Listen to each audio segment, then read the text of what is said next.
మీతో పాటు సుదీర్ఘకాలం ప్రయాణంలో ఉన్నటువంటి ఒక మిత్రుడు మా అందరికీ మిత్రుడు, మా పాత్రికేయ సహచరుడు సతీష్ కమాల్ మీతోటి మాట్లాడటానికి ఫోన్ లైన్లో ఉన్నారు. Satish welcome. Thank you Aravind. Yeah, professor Kodandaram ఉన్నారు. నమస్తే. నమస్తే సార్, సతీష్ కమాల్ మాట్లాడుతున్నాను. బాగున్నారా సార్? అది ప్రజాపాలన వచ్చింది కాబట్టి అంత బాగున్నారు సార్.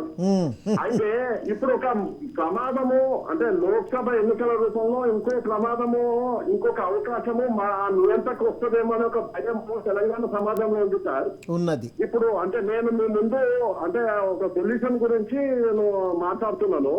ఇప్పుడు రేపు లోక్సభ ఎన్నికల లోపల మళ్ళీ కేసీఆర్ పార్టీకి 1, 2 లేదంటే 3, 4 ఎంపీ సీట్లు వస్తే మళ్ళీ కేంద్రంలో ఉన్న వాళ్ళతో కానీ వీళ్ళతో బేరసారాలు మాట్లాడుకొని మళ్ళీ తెలంగాణను దోచుకోవడానికి మరో రూపంలో ముందుకొచ్చే ప్రమాదం ఉంటుంది. కాబట్టి కాలోజీ చెప్పినట్టు ప్రాంతేతరులను దూరం చేస్తాం, ప్రాంతము దోపిడీ చేసింది కాబట్టి వాళ్ళని రాజకీయంగా ఇక్కడనే పాతరేయాలి. కాబట్టి బీఆర్ఎస్ ను మొత్తం బొందబెట్టి అంటే మళ్ళీ ఈ లోక్సభ ఎన్నికల్లో కూడా ఎటువంటి అవకాశం లేకుండా కేసీఆర్ ను బీఆర్ఎస్ కంప్లీట్ గా అంటే దాన్ని సంఘ బహిష్కరణ అందమా, రాజకీయ బహిష్కరణ అందమా అని తెలంగాణ ప్రజలకు ఒక పిలుపునిస్తుంది. ఇలాంటి వాళ్ళు తప్పకుండా మీరు చెప్పినట్టుగా లోక్సభ ఎన్నికల్లో కూడా ఇవ్వకుండా ఏం చేయగలుగుతాం, ఎలా ఆపగలుగుతామో ఏదైనా పిలుపు తెలంగాణ సమాజానికి మీరు ఇస్తే బాగుంటుందని నా రిక్వెస్ట్ సార్.